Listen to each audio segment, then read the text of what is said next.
Viongozi wa upinzani wamekashifu matukio yaliyoshuhudiwa hii leo katika maandamano ya kudai haki ya Albert Ojwang.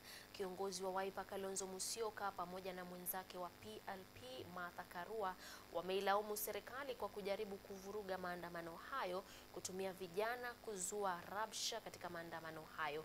Ismail Hassan anaarifu zaidi. Vurugu za maandamano yaliyopaniwa kupigania haki ya mshawishi wa mtandao na mwalimu Albert Ojwang aliyefariki akiwa katika kituo cha Central zimezidi kutokosha hali nchini. Viongozi wa upinzani wakinyoshea kidole cha lawama serikali, wakidai kuwa imejaribu kuharibu maandamano hayo. Kiongozi wa Wiper Kalonzo Musyoka aliandika katika mtandao wa kijamii nikimnukuu: "Hii ni hali mbaya sana. Tunashuhudia dharau la wazi la majukumu kwa upande wa polisi, mamlaka huru ya ufuatiliaji na uendeshaji wa polisi IPOA na mkuu wa mashtaka ya umma. Serikali ya Kenya Kwanza imeonyesha kushindwa kabisa mbele ya wananchi wa Kenya."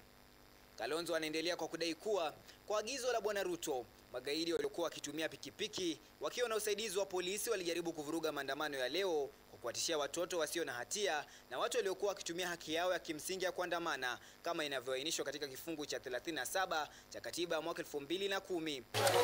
Kiongozi wa PLP Martha Karua naye alikerwa na matukio ya leo na akasema haya nikimnukuu: "Ni jinsi gani maafisa wa huduma ya polisi ya kitaifa wanaweza kuruhusu mashambulizi dhidi ya waandamanaji wa amani? William Ruto, siku moja utawajibika." Akamalizia. Kilichozua hisia zaidi ni mauaji ya mtu mmoja katika maandamano ya leo, ambaye kulingana na video za kisa hicho ametambuliwa kuwa mchuuzi wa mjini.